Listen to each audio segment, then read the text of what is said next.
नमस्कार। जन उत्तराखंड में आप सभी का स्वागत है। मैं हूं आपके साथ स्फूर्ति सिंह। खबरों की शुरुआत करेंगे, लेकिन उससे पहले एक नजर हेडलाइंस पर।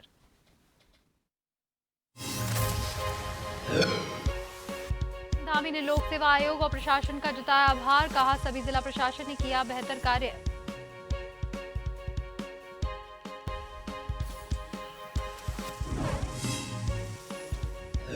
उत्तराखंड में कांग्रेस मुख्यालय के बाहर एनएसयूआई के 2 गुट भिड़े, पुलिस ने संभाली स्थिति। बेरोजगारों के पक्ष में करने आए थे विरोध प्रदर्शन।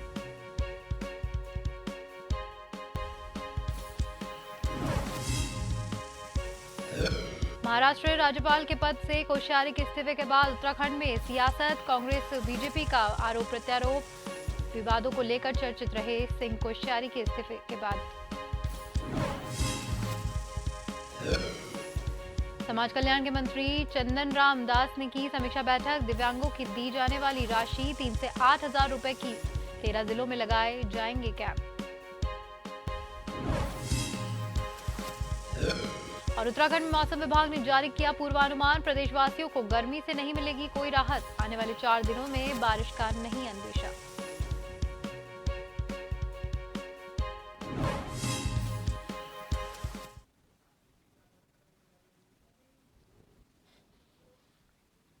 और अब खबरें विस्तार से। पटवारी लेखपाल भर्ती परीक्षा को लेकर सीएम पुष्कर सिंह धामी ने खुशी जताते हुए कहा है कि तमाम भ्रांतियों के बीच पटवारी लेखपाल भर्ती परीक्षा सकुशल संपन्न हुई है, जिसको लेकर वह उत्तराखंड लोक सेवा आयोग और प्रशासन का धन्यवाद देते हैं। सीएम पुष्कर सिंह धामी ने कहा कि इस दौरान आयोग और सभी जिला प्रशासन ने बेहतर कार्य किया है, जिसके चलते 1,03,000 छात्र छात्राओं ने पटवारी लेखपाल भर्ती परीक्षा दी। सीएम पुष्कर सिंह धामी ने कहा कि हमारी सरकार निष्पक्ष और नकल विहीन परीक्षा कराने के लिए प्रतिबद्ध है और इसी के तहत हमारी सरकार एक सशक्त नकल विरोधी कानून लेकर आई है।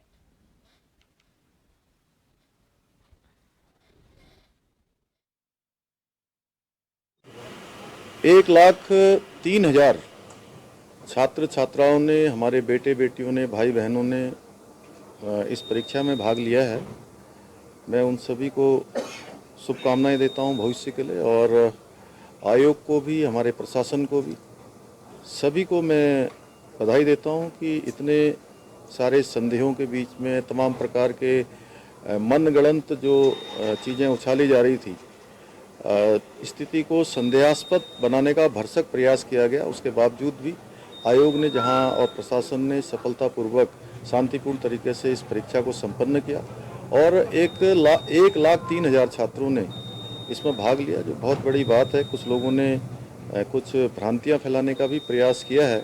हमारा जो नकल अध्यादेश आया है, उस नकल अध्यादेश से सारी परीक्षाएं निष्पक्ष होंगी, सारी नकल विहीन होंगी और पूरी तरह से जो योग्य छात्र होंगे, छात्राएं होंगी, भाई बहन होंगे, उन सभी को जगह मिलने वाली है। और जो भ्रामक खबरें फैला रहे हैं, नकल अध्यादेश में इसका प्रावधान भी है, इसलिए उनके खिलाफ कार्रवाई भी होगी। उत्तराखंड में नकल माफियाओं पर नकेल कसने के लिए राज्य सरकार ने रविवार को होने वाली लेखपाल पटवारी भर्ती परीक्षा से ठीक पहले राज्यपाल के अनुमोदन के साथ ही प्रदेश में सख्त नकल विरोधी कानून लगा दिया गया है। जबकि इस कानून के तहत रविवार को हुई लेखपाल पटवारी भर्ती परीक्षा के तुरंत बाद पेपर लीक होने की अफवाह उड़ाने के मामले में पहला केस भी दर्ज कर लिया गया।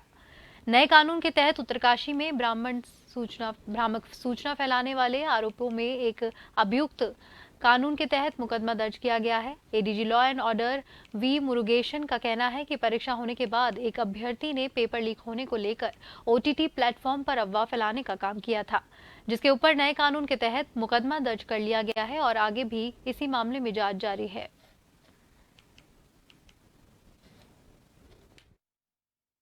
जो एग्जामिनेशन के जो प्रोसीजर है, वो प्रोटोकॉल है, वो पूरा का पूरा फॉलन हुआ है। जब सभी जगह पे पुलिस और मजिस्ट्रेट्स तैनात हुए थे, जहाँ पे भी किसी का भी थोड़ा बहुत भी डाउट थे, वो भी क्लियर करने का है, वो भी हो गया है। इन स्पाइट की गलत सूचना है प्रसारित करके हमारे जो एग्जाम हो रहा है उनको डिस्टेबलाइज करना कुछ लोगों का, जो मुझे लगता है कि उनका एग्जाम देना या परीक्षा में बैठना उनका वो नहीं है, उनका कुछ और एजेंडे लगते हैं हमें। तो वैसे उनका मकसद ये है कि हमारे एग्जामिनेशंस को डिस्टेबलाइज करें। तो ये हम टॉलरेट नहीं होगी। जो गलत सूचनाएं भ्रमित करके जो स्टूडेंट है अपना पढ़ाई करके एग्ज़ाम देने आ रहा है, उन्हें भी डिस्टर्ब कर रहे हैं। ये सारा अब नया जो कानून आया उसके तहत ये उल्लंघन है और उसके खिलाफ विधिक कार्रवाई की जाएगी। उत्तराखंड के मुख्यमंत्री पुष्कर सिंह धामी ने कथित भर्ती घोटाले और पेपर लीक मामले के खिलाफ कड़ा रुख अपनाते हुए कहा है कि परीक्षा में नकल करने वालों को आजीवन कारावास या 10 साल की सजा काटनी होगी। मुख्यमंत्री ने कहा है कि आखिर आज तक नकल माफियाओं की गर्दन पर हाथ क्यों नहीं डाला गया। मैं जानता था कि नकल माफियाओं के खिलाफ कार्रवाई के फैसले के बाद हमने डराने की कोशिश की जाएगी। बता दें कि सीएम पुष्कर सिंह धामी रविवार को कालसी में यमुना यशोदोत्सव क्रीड़ा एवं सांस्कृतिक समिति द्वारा आयोजित क्रीड़ा एवं सांस्कृतिक महोत्सव में बतौर मुख्य अतिथि संबोधन कर रहे थे। इसकी सरकार ने इतनी सारी भर्ती परीक्षाएं रद्द होने के बाद फिर से आयोजित की गई। किसने भारत का सबसे कठिन कानून बनाया?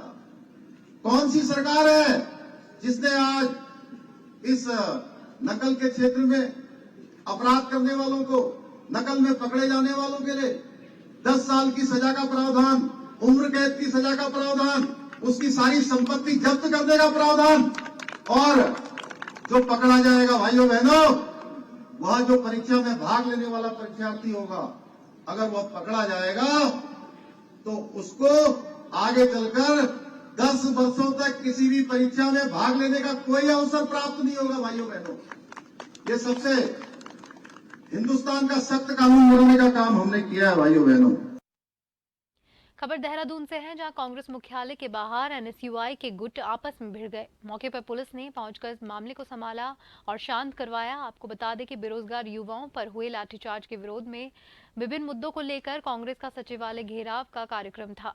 देहरादून में प्रदर्शन को लेकर पहुंचे एनएसयूआई के राष्ट्रीय अध्यक्ष नीरज कुंदन ने एक गुट ने विरोध शुरू कर दिया। थोड़ी देर में मामला बढ़ गया और एनएसयूआई के 2 गुटों में मारपीट शुरू हो गई।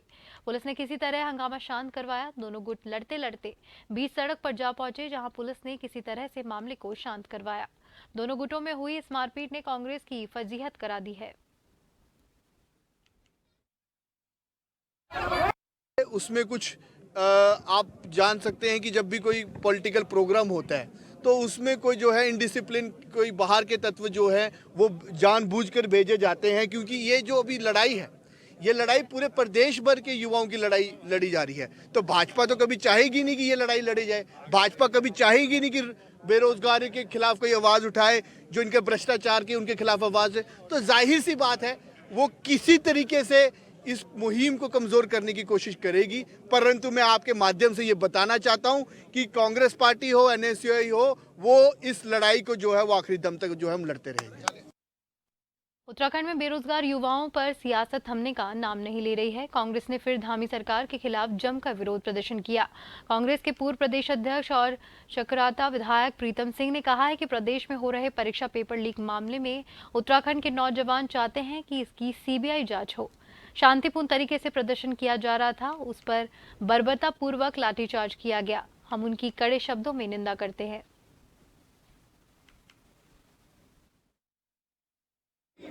उत्तराखंड का नौजवान साथी सत्ता में बैठे हुए हुक्मरानों से लगातार इस बात की मांग करता आ रहा है कि प्रदेश के अंदर जो भी परीक्षाएं हो रही हैं, तमाम परीक्षाओं के प्रश्न पत्र जो है लीक हो रहे हैं।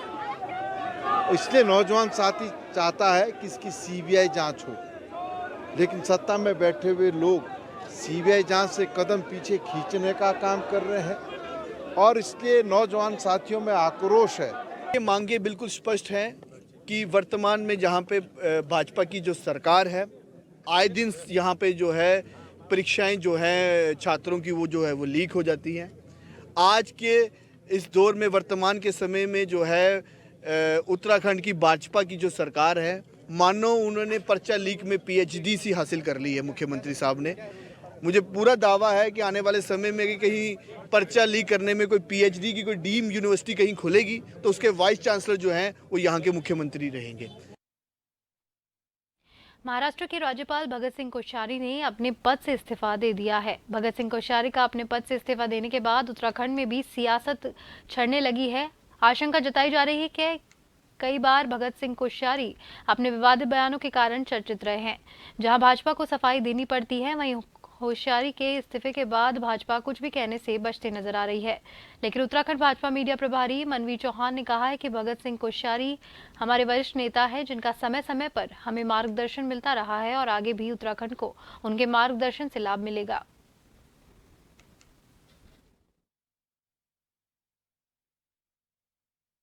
आदरणीय भगत सिंह कोश्यारी जी हमारे भारतीय जनता पार्टी के और उत्तराखंड के बहुत ही सम्मानित और वरिष्ठ नेता हैं और उनका हमेशा से उत्तराखंड और उत्तराखंड की जनता को आशीर्वाद मिलता रहा है और भविष्य में भी, क्योंकि उत्तराखंड वो स्वेच्छा से उन्होंने राज्यपाल पद से इस्तीफा देकर उन्होंने इच्छा जताई है।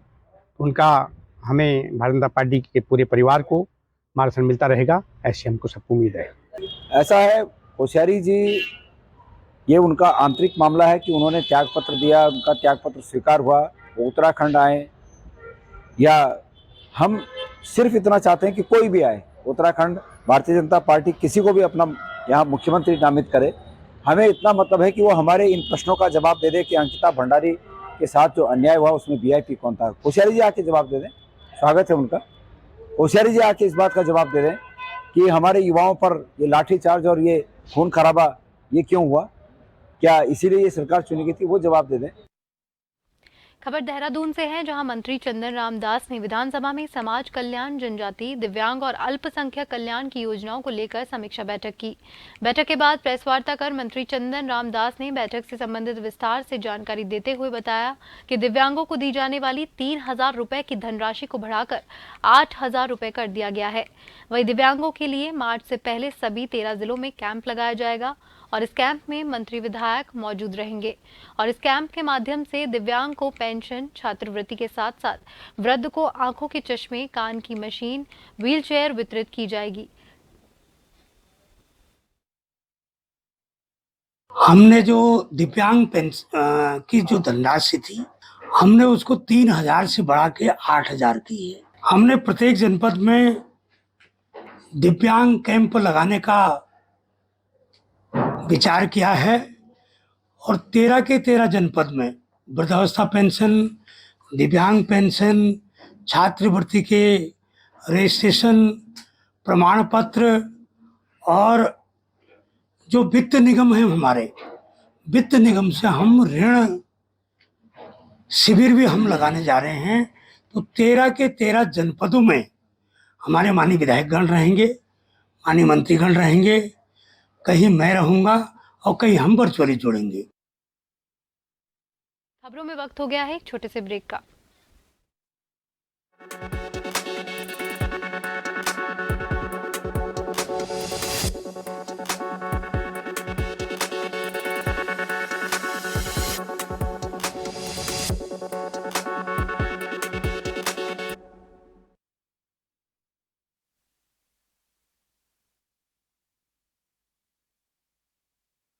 के अरहिन कॉलेज के सैकड़ों छात्र छात्राओं ने कॉलेज परिसर में जमकर हंगामा काटा। छात्रों ने कॉलेज प्रबंधन और फीस और पेनल्टी के नाम पर शोषण करने का आरोप लगाते हुए कहा कि 15 दिन फॉर्म फीस की लेट फीस की एवज में चेयरमैन ने 15,000 रुपए से लेकर 27,000 रुपए अलग से वसूल कर रहे हैं। ये भारी भरकम फाइन फीस देने में छात्र सक्षम नहीं है। वहीं छात्र छात्राओं का आरोप ये भी है कि कॉलेज प्रबंधन छात्रों से पानी पीने की एवज में भी फाइन वसूलने का काम कर रहे हैं। वहीं छात्रों ने आरोप लगाया है कि अगर कोई छात्र कॉलेज में फोन लेकर आता है तो उसका फोन जब्त कर लिया जाता है और उन्हें फोन वापस करने की एवज में 5,000 रुपए का फाइन वसूला जाता है। हालांकि आज सभी छात्रों को अपने अपने सेमेस्टर के फॉर्म फिल करने थे। इस पर फॉर्म की एवज में फीस लेने के बाद आज किसी भी छात्र को फॉर्म नहीं भरने दिया गया और उनको लेट फीस की स्लिप थमा दी गई, वो भी कोरे कागज पर, जो कि लीगल नहीं था। कॉलेज सभी छात्र कॉलेज प्रबंधन की मनमानी से इतने परेशान हो चुके हैं कि आत्महत्या करने की बात भी कहने लगे हैं। कॉलेज प्रबंधन या नहीं छात्रों को सुनने को तैयार, या फिर मीडिया ने किसी भी तरह से जवाब देने को। अभी ये देखने वाली बात होगी कि पूरे मामले में प्रशासन कॉलेज प्रबंधन के खिलाफ क्या कार्रवाई करता है। फीस का चार्ज लिया जा रहा है, बारे में कोई इन्फॉर्मेशन पहले नहीं दी गई थी और हमसे अब बोल रहे हैं कि अगर तुमने फाइन नहीं दिया तो हम तुम्हारी बैक लगाएंगे। पूरी कॉलेज को बोल दिया है और कुछ बच्चों को डर की वजह से अंदर भी बुला लिया। कुछ बच्चे डर के चले गए हैं जी। कुछ बच्चे जिनको ना बहुत ही मेंटली टॉर्चर किया है इन्होंने कि तुम्हें फाइन देना ही पड़ेगा। उन पे 30-30, 25-25 हज़ार रुपए फाइन है। अब कुछ बच्चे के पेरेंट्स इतना ही पता नहीं फीस कैसे दे रहे हैं, वो फाइन कहाँ से दे देंगे। और मेरी एक रिलेटिव यहाँ पे बीएससी नर्सिंग में पढ़ती है, ठीक है। एडमिशन के वक्त इन्होंने ये कहा था कि लगभग कि आप कभी भी आप साल में 3 बार में आप फीस जमा कर सकते हो, ठीक है। और उसी के हिसाब से मैंने अभी एक ही बार में अभी पिछले महीने इसी महीने स्टार्टिंग मैंने जमा करा दी है फीस, लगभग 75,000 रुपये जमा करा चुका हूँ। अब उसके बाद पहले नहीं, ये 6,000 इनका फ़ाइन था, ये बोल रहे थे कि 6,000 मिलेगा। उसके बाद लगा के अब इन्होंने 27,000 का बना के बता दिया कि 27,000 रुपये पहले जमा करो, उसके बाद आपके एग्जामिनेशन फॉर्म जमा होंगे। ये कहाँ का तू गए। उसके बाद कभी अटेंडेंस का फ़ाइन, ठीक है, कभी मोबाइल का फ़ाइन, हर दूसरे महीने फ़ाइन ही करते रहते। मौसम विभाग ने किया पूर्वानुमान जारी, फिलहाल प्रदेशवासियों को गर्मी से कोई राहत नहीं। मौसम विभाग के निदेशक विक्रम सिंह के मुताबिक आने वाले 2-4 दिनों तक प्रदेश में बारिश का कोई अंदेशा नहीं है, यानी प्रदेश में बढ़ रही गर्मी के चलते तापमान में और वृद्धि होने से भी संकेत दिए गए हैं। वहीं बारिश और बर्फबारी की अगर बात की जाए तो निदेशक विक्रम सिंह के मुताबिक 18 तारीख के बाद प्रदेश के ऊंचाई वाले इलाकों में बारिश और हल्की बर्फबारी देखने को मिल सकती है। हालांकि मैदानी क्षेत्रों की अगर बात की जाए तो आने वाले दिनों में मैदानी क्षेत्रों में तापमान में बढ़ोतरी होने के आसार है। और अभी वीक भर देखें तो कोई बारिश वाली एक्टिविटी तो है नहीं। हाँ, इस समय जो तापमान है करीब जो अधिकतम तापमान अगर बात करें तो एकदम सामान्य के आसपास है। न्यूनतम तापमान थोड़े सामान्य से कम है, 2 डिग्री तक, 1 डिग्री तक, या कहीं पे 3 डिग्री भी है। तो 2 से 3 दिन जो है जो तापमान है सामान्य से ये जो है मतलब जो पास्ट 24 आवर्स का 2 to 3 डिग्री कम है। बाकी अधिकतम तापमान जैसे मैंने बोला सामान्य पे। अब आज से देखेंगे तो आज से थोड़ा जो तापमान है मैं कहूँगा कि जो न्यूनतम तापमान है थोड़े बढ़ने शुरू हो जाएंगे। कल से आप देखेंगे कि ये सामान्य है उससे भी 1-8 डिग्री ऊपर तक आने। डोईवाला के लाल टप्पल क्षेत्र रेशम माजरी के 220 केवी की हाई टेंशन विद्युत लाइट पर टावर शिफ्टिंग के कार्य के चलते डोईवाला में विद्युत आपूर्ति सुबह से ही बाधित हो रही है, जो शाम 5 बजे तक सुचारू होने की संभावना है। डोईवाला के लाल टप्पल क्षेत्र में हाईवे की ऊंचाई के कारण हाई टेंशन लाइट काफी नीचे होने के कारण दुर्घटना की संभावना बनी रहती थी, जिस पर अब पिटकुल से बिजली के टावर को ऊंचाई बढ़ाकर बिजली की लाइट को ऊंचा करके यहां दुर्घटना की संभावना को समाप्त कर दिया। तो वहीं पुराने हो चुके टावर भी बदल दिए गए हैं। हमारे हाईवे में जब ये NHAI ने रोड बनाई है, हाईवे बना, तो हमारे कंडक्टर की हाइट रोड से कम हो गया क्लियरेंस, तो उसको बढ़ाने के लिए ये टावर की हाइट बढ़ाई जा रही है। उसके बगल में टावर लगाया जा रहा है जिससे कंडक्टर की हाइट बढ़ जाए और जिससे आने वाले जो भारी वाहन आते हैं उससे कोई दुर्घटनाग्रस्त ना हो। तो वो काम है और आज ये कंप्लीट हो जाएगा। 2 कंडक्टर खिंच चुके हैं और 1 कंडक्टर बाकी है, बस वो भी अभी खिंच जाएगा। पटवारी लेखपाल भर्ती परीक्षा संपन्न होने के बाद सोशल मीडिया और अन्य माध्यमों से कई जगह पर गड़बड़ी के आरोप लगे। किसी ने पेपर की सील खुली होना बताया तो किसी ने दूसरे कारण गिनाते हुए सवाल खड़े किए। इन सभी सूचनाओं के आधार पर सरकार ने सख्त रुख अख्तियार कर लिया है और कार्रवाई भी शुरू कर दी है।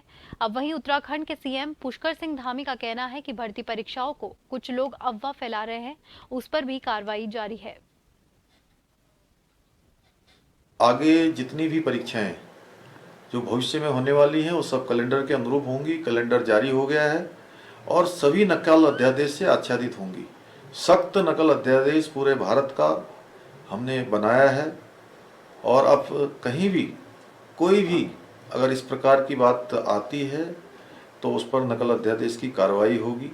कुछ लोग अफवाहों को फैलाने का भी काम कर रहे हैं और उनको भी हमने नकल अध्यादेश में यह भी प्रावधान किया है कि इन सब प्रकार की गतिविधियां जो हमारे छात्रों को, छात्राओं को, बेटे बेटियों को, मेरे भाई बहनों को जिनको भ्रमित करने का काम कर रहे हैं, उनके मन में संदेह लाने का काम कर रहे हैं, वह भी जो है इस अध्यादेश के अंतर्गत उनके खिलाफ भी कार्रवाई होगी। आगे जितनी भी परीक्षाएं जो भविष्य में होने वाली हैं वो सब कैलेंडर के अनुरूप होंगी। कैलेंडर जारी जोशीमठ देवनगरी लगातार भूदसाव की जद में है। जहां देखो बस दिखाई देती है तो मोटी मोटी दरारें, जिसके चलते कई आशियाने पूरी तरह से जर्जर हालत में पहुंच गए हैं, जिनमें रहना तो किसी खतरे से खाली नहीं है। हालांकि इन आशियानों में रेड क्रॉस के निशान भी लगा दिए गए हैं, जिसके चलते आशियानों के सारे पीड़ित परिवारों को फिलहाल राहत शिविरों में शिफ्ट कर दिया गया है। बड़ी बात तो यह है कि पीड़ित परिवारों के लिए सरकार के द्वारा प्री फैब्रिक हट का निर्माण कार्य किया जा रहा है, जिसका निर्माण कार्य लगातार तेजी से किया जा रहा है।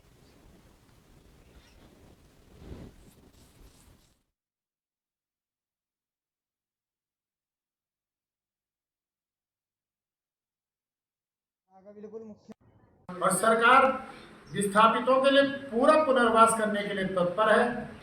15 हट जो इस समय वर्तमान समय में ढाक में बन रहे, वो भी इसी प्रकार के हट बनेंगे।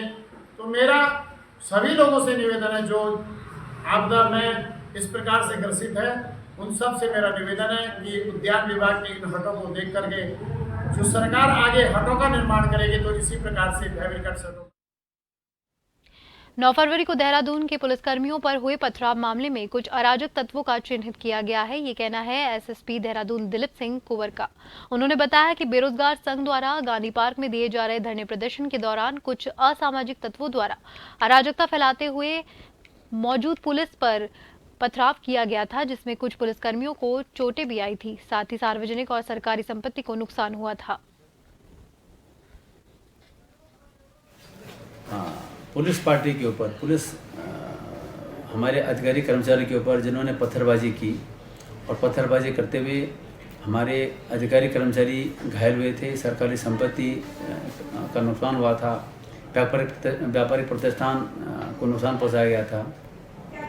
ऐसे सभी लोगों को हम लोग चिन्हित कर रहे हैं। बहुत सारे चिन्हित हो गए हैं और ऐसे चिन्हित पत्थरबाजों के खिलाफ बहुत कठोर। रुड़की के अरहिनत कॉलेज में छात्र छात्राओं ने जमकर हंगामा काटा। छात्रों ने कॉलेज प्रबंधन पर फीस पर पेनल्टी के नाम पर शोषण करने का आरोप लगाते हुए कहा कि 5 दिन फॉर्म फीस की लेट एवज में चेयरमैन ने 15,000 रुपए से लेकर 27,000 रुपए अलग से वसूल रहे हैं। ये भारी भरकम फाइन फीस देने में छात्र सक्षम नहीं है।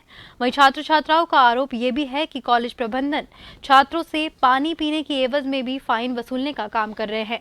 वहीं छात्रों ने आरोप ये भी लगाया है कि अगर कोई छात्र कॉलेज में फोन लेकर आता है तो उसका फोन जब्त कर लिया जाता है। उन्हें फोन वापस करने की एवज में 5,000 रुपए का फाइन वसूला जाता है।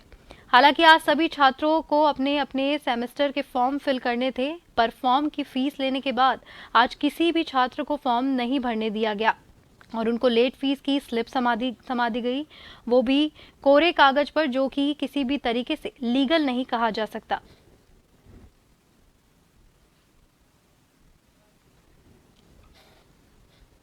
फीस का चार्ज लिया जा रहा है जिसमें भी कोई इन्फॉर्मेशन पहले नहीं दी गई थी और हमसे अब बोल रहे हैं कि अगर तुमने फाइन नहीं दिया तो हम तुम्हारी बैक लगाएंगे। पूरी कॉलेज को बोल दिया है और कुछ बच्चों को डर की वजह से अंदर भी बुला लिया। कुछ बच्चे डर के चले गए हैं जी। कुछ बच्चे जिनको ना बहुत ही मेंटली टॉर्चर किया है इन्होंने कि तुम्हें फाइन देना ही पड़ेगा। उन पे 30-30, 25-25 हजार रुपए फाइन है। अब कुछ बच्चे के पेरेंट्स इतना ही पता नहीं फीस कैसे दे रहे हैं, वो फाइन कहाँ से दे देंगे। और मेरी एक रिलेटिव यहाँ पे बीएससी नर्सिंग में पढ़ती है, ठीक है। एडमिशन के वक्त इन्होंने ये कहा था कि लगभग कि आप कभी भी आप साल में 3 बार में आप फीस जमा कर सकते हो, ठीक है। और उसी के हिसाब से मैंने अभी एक ही बार में अभी पिछले महीने, इसी महीने स्टार्टिंग मैंने जमा करा दी है फीस, लगभग 75,000 रुपये जमा करा चुका हूँ। अब उसके बाद पहले ये 6,000 इनका फ़ाइन था, ये बोल रहे थे कि 6,000 मिलेगा। उसके बाद लगा के अब इन्होंने 27,000 का बना के बता दिया कि 27,000 रुपये पहले जमा करो, उसके बाद आपके एग्जामिनेशन फॉर्म जमा होंगे। ये कहाँ का तू गए। उसके बाद कभी अटेंडेंस का फ़ाइन, ठीक है, कभी मोबाइल का फ़ाइन, हर दूसरे महीने फ़ाइन ही करते रहते। बुलेटिन में फिलहाल के लिए इतना ही। नमस्कार।